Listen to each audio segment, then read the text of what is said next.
cool. Gabby Thomas, she's this Harvard-educated Black track Olympian. She won a gold medal in 2024 during the Summer Olympics. She is awesome. We love her. But she experienced this like very scary, hostile behavior from somebody who basically was trying to, according to them, throw her, get in her head to the point where she was not able to compete. So that they could bet against her? Exactly. Last week, she posted on X that a man followed her around the track and took pictures as she signed autographs for fans who were mostly children and shouted racist personal insults at her.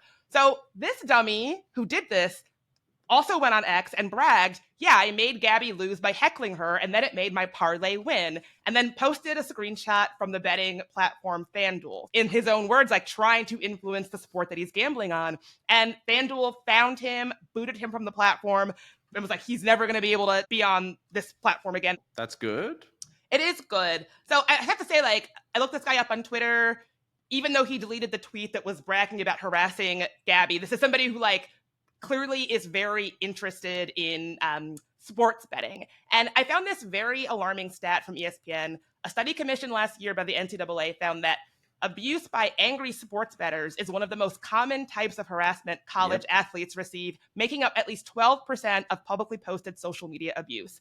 I don't think I had really checked in on how the rise and normalization of online sports betting has shaped our online discourse, if it is in fact is linked to a rise in online harassment of athletes. Like, I found that to be like actually genuinely kind of alarming. So Arif Hassan, who is the other co-host of the 60-Minute Drill, the podcast to do with Weston Kabuki's Caleb Wilson, did a great piece about this last year. I think all of the sports gambling companies, I think all of them should be shut down. I think all of their executives should be put in prison forever.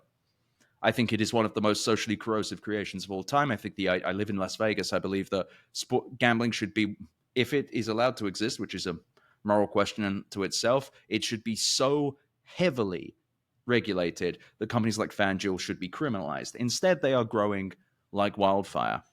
It is wild that rather than facing consequences for what I think is like just an obvious social negative, these companies have been able to amass more and more power. They become more ubiquitous, and they're all over college campuses. And I don't have any data around this, but I can only imagine that the consequences for young men and boys is like not great.